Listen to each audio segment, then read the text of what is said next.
How are you? Thank you. Great, great. Thank you so much. It's lovely to have you. I got a question for you now. I better have questions for you. When you write your life's story down, you've told your life story before, either in interviews, in a documentary, and in various projects. But when you write your life story down in a memoir, what is it like to have that shared and out with the world? Well, you know what? We're only as sick as our secrets. That's the one thing that I've always lived by, And the secrets that I had, I wrote. Me and Donald Logue, who I trust immensely, but my best friend. In fact, he was just left Canada. We we got together. We wrote this, and then I sent it. I gave it to my kid's mom, Maeve, and I said, read this. And she read it, and she was very nice. It's like, you were a bad kid. You went to prison. Now you're a good kid. So what about your mom? What about your dad? And I never really talked about them in all the stuff that I've done, and I think I said, well, that's their story. They don't have nothing to do with me. He says, why do you think you've been married 4 times? Why do you think you've been divorced 4 times? Why do you think you've had children with women you weren't married to? It's like, Dan, might have a little trust issue. And it was funny because this is my kid's mom, right? I said, why do you say that? And we both laughed. It's like, come on, I was with you 10 years, So I think I just had to say, wait a minute. The guy you see on screen and the guy you've seen in interviews, it's not the whole picture. And so she said, after we finished it, she said, this is like talking to you. And now I understand more about you. Even Donald Logue, when we were writing, and he said, yeah, I got it now. But it almost sounds like you're telling me that you also learned something about yourself writing this. Absolutely. It was like purging. It was like purging. I didn't know that. I thought I didn't know I was ever abused. I thought that was, you were bad, so you got smacked, I didn't, my dad waking me up at 7 years old, choking me up. It was because I was bad, Yeah. and so you start thinking, wait a minute, my uncle giving me marijuana when I was 8. That I didn't know that was abuse. I thought it was sharing, and the same thing when heroin. Yeah, it's like, okay, well that's what we did, but that's not the way kids are supposed to grow up. It's kind of leads you right. Standing in front of a mirror with a 45 Army 45 automatic, saying, "Give me the money." That's kind of you're bound to go to the joint. Well, and it reminds me of something you've said before. You say acting, because you're an actor. You said acting wasn't new to me. I'd acted to survive my childhood. What do you mean by that? Well, it's like, you act not afraid, and you act like it didn't hurt, and you act like, who cares? You know what I mean? It's like my dad. My dad was really good with other kids, but he just kind of resented me. And I think he resented me because of what I saw my mom do.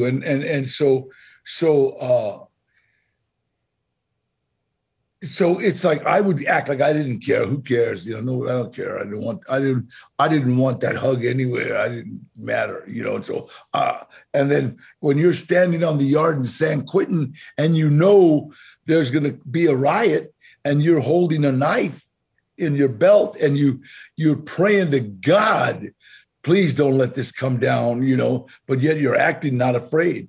You're acting like I'll kill anybody gets near me, and yet there's a knot in your stomach that's almost begging God, please, let's lock us up. Yeah.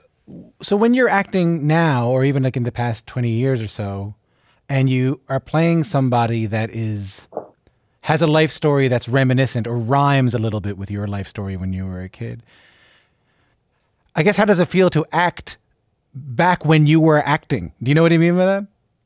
I have to tell you something. That a director, I was working with Mickey Rourke. I forgot the name of the movie, but I think we were in Houston, Texas, or somewhere in Texas. And we were in an abandoned mall. They were tearing down this mall. And so we were working on it at night. And I played this maniac, right? I stabbing women and knocking women down and shooting people. And the minute the director said cut, I would go and I'd play with my kids because they were on the set with me, or I'd pick up a puppy or something, you know.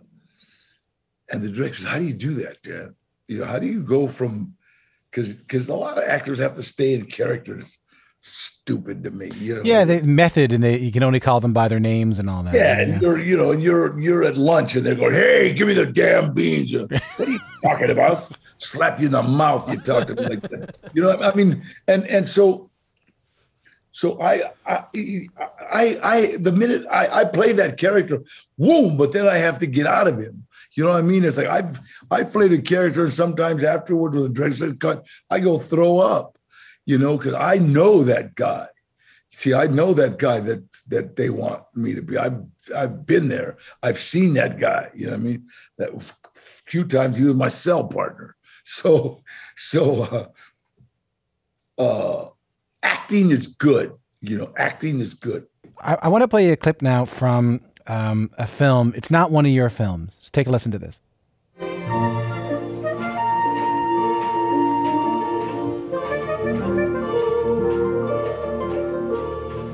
There's Emerald City. Oh, we're almost there at last. It's beautiful, isn't it? Just like I knew it would be. He really must be a wonderful wizard to live in a city like that. Oh, come on, Em. What are we waiting for? Nothing. Let's hurry. Danny, that's a scene from The Wizard of Oz. Why am I playing you that? That's what I did in Folsom. I acted that whole movie out in the cell. That movie and the Hunchback of Notre Dame. That's what, like, the way I passed my time. In prison, if you're in the hole, you have to kind of make yourself crazy so they won't make you crazy. Because right, because you're in solitary, so yeah. That's the kind of place you're going to lose it.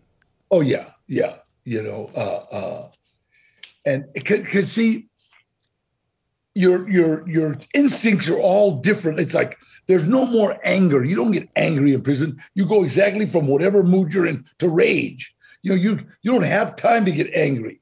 You know, and in prison, the bottom line to an argument is a murder, because you're dealing with psychopaths.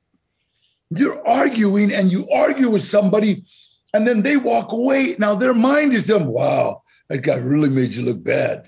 And you come back ready to kill this guy. So when you're in the hole, you've got no senses other than I've got to do. So I acted the Wizard of Oz.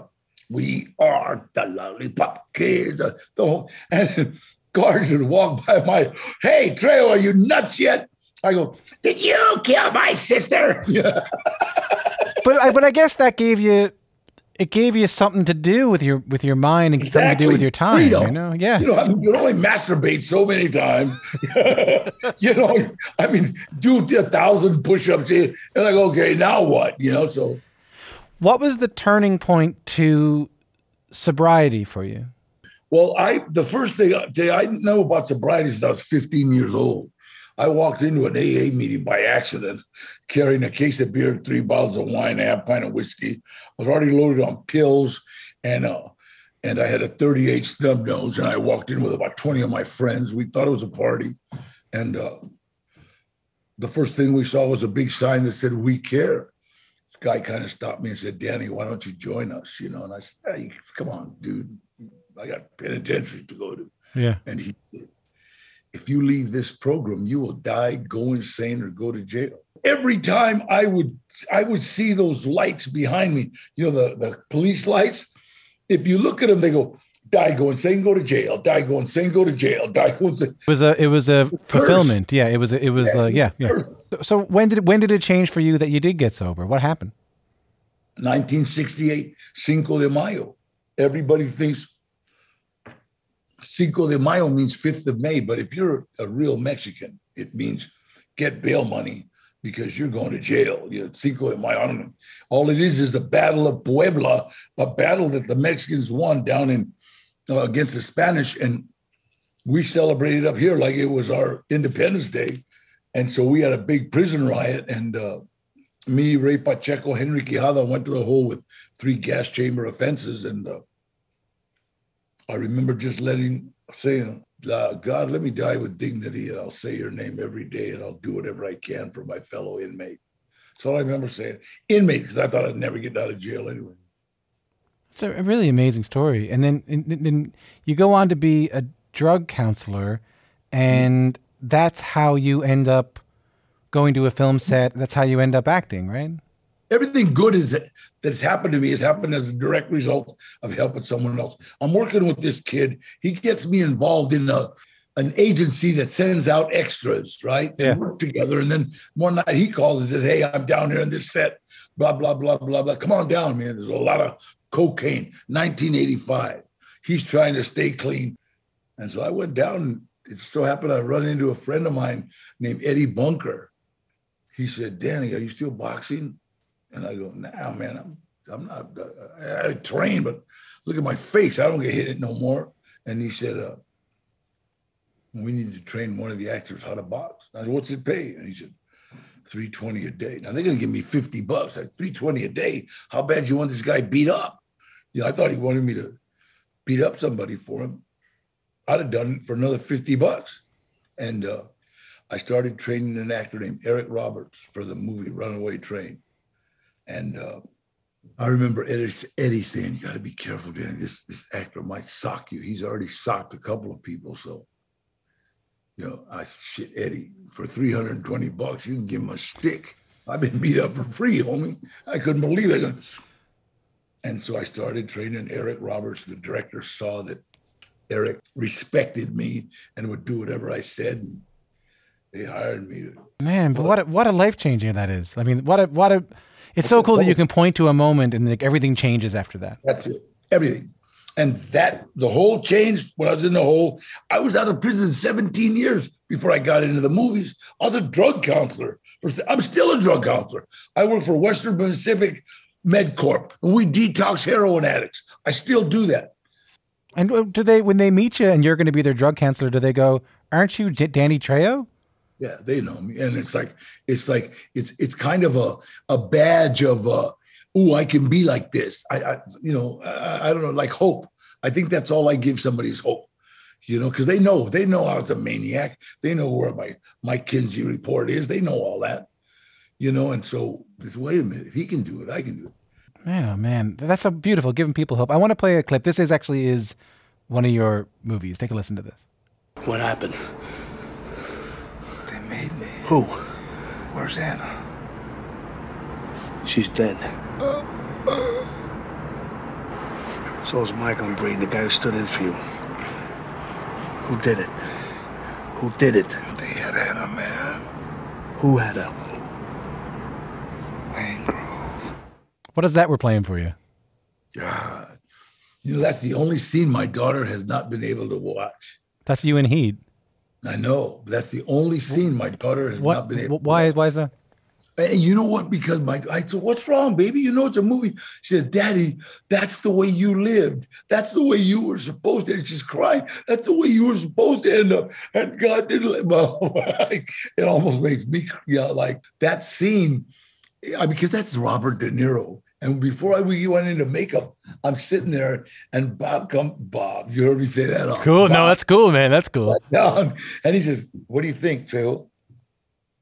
And I said, I don't know. What do you think, Bob? And he says, I think you're already dead. He said, I think you've just got enough life in you to beg me to kill you. Every word, every breath, you lose a little more. The way he said it, one split second, I want to go, I don't think so, Bob. I got a different, but it's Robert, like, absolutely. Perfect, Bob. That's the way I did it. And that was one of the iconic death scenes of that era. I want to play another clip right now. Take a listen to this. Come on, Machete. He's with us. Not with me. He's our only bomb guy. You want to choke him out, go ahead. Here, it's always the blue wire. That's you starring as Machete in the 2020. I know. Here, hold on. Let me. I'll be right back. Hold on. Take your time. My wallet out of my room. I got We had so much. I keep a picture of Michelle Rodriguez. Oh, that's so lovely. That's lovely. From Machete. Yeah. I should, people, this is the radio. I should say you're holding up your wallet and you have a picture of Michelle Rodriguez on your wallet. That's beautiful. Yeah, she's amazing. And she's a friend. And God, I remember thanking her. I said, Michelle, I really want to thank you for being in this film. And she goes, are you crazy? She says, you're Mexican #1, dude. Well, that's important, right? And I should point out for people listening to this, that was a clip from the 2010 film Machete with my guest Danny Trejo in it. You were a Mexican superhero in that film. You're one of the most recognized Latin actors in the entire world. What does that mean to you personally as someone who didn't see that path for themselves when they were a kid, when they didn't even see anyone like that on TV, or in movies? It's funny because people ask me that. You have to understand, I never thought I was getting out of prison. Growing up, I thought Mexicans were supposed to go to juvenile hall because there were so many of us there. I just thought that was my path. I mean, most of the people in my neighborhood, you had two choices, laborer or drug dealer. I can remember selling tools for a guy named Sam Harding. And I was trying to sell tools like in a business suit, in a suit and going, hey, get out of here. Nobody wanted. I said, damn. So one day I said, hell, I put on a tank top, a black leather coat, Levi's pressed, and I went to the back of the alley and I stood and guys would come out, what do you got? And I said, I got some tools. And, oh, yeah, let me check them out. And they check out the tools and what do you want? Because they thought they were stolen. They were real tools. And but that one's $30. Here. Give me $30. Thanks. And so I sold all these. These were legal sales for the right amount of money you were supposed to be selling them for. Yeah. They wouldn't buy them from me wearing a suit. They would only buy them from me dressed as a criminal. Yeah. You understand? Yeah. So even my own race, my own ethnic group thought me as a criminal. You understand? It wasn't just like Hollywood. It's like, that's what I look like. So it was like, God, I made a fortune selling tools. And I remember Sam saying, where's the receipt? I told him, well, I didn't get one. I just sold them for cash. And said, Dan, this is a business. So we had to start making out all these receipts, So you understand? Yeah, of course. I can understand. I don't fully understand, but I can understand and empathize with what you're talking about. But it must be so meaningful to have people look to you for hope. You told me earlier that you've become sort of a symbol of hope to a lot of people. That must be so meaningful to you. Yeah, it is. And it's so funny when I'll tell you when on Halloween after we did Machete, and there'd be a knock at the door for trick or treat, and I'd open the door and here's this little kid with his painted on mustache and his little funny knives and I'm Machete. The guy was like such an honor. It's like he didn't have to be Batman or he didn't have to be Superman or he was like a Mexican guy. That was like heavy, man. And I remember my son saying, Dad, it looks like you're gonna cry. I said, man, look at that. This kid is Machete. And it was just like, so to be able to give a kid hey, I can be a superhero too. Maybe this is a good way to close things off then. I mean, now that the book is out, you said something meaningful to me earlier. You said, Tom, I said, what does it mean for this? What does it mean for that? And you said, Tom, I never thought I was ever going to get out of prison. But as we pointed out, you ended up having such an amazing career, such an amazing life. You've inspired so many people and meeting presidents and having a day named after you in Los Angeles. Now that you've written this book, what do you want people to take from your story, especially people who might feel a bit stuck, people who might not see a path for themselves? I honestly believe hope. There's hope. Doesn't matter where you start. It matters where you end. And let me tell you something. It's like we have a record label. I got restaurants. Everything good that has happened to me has happened as a direct result of helping someone else. So the more good you put out, the more good you get. It's that simple. It's like, wait a minute. It's like we're all on this planet together. It's like being on the Titanic looking for a good seat. We're going down, folks, unless we all get together and say, wait a minute, We've got to conserve energy. We've got to share food. We got to do everything. We got to get together. Hey, lovely to meet you, Danny. You take care of yourself, my friend.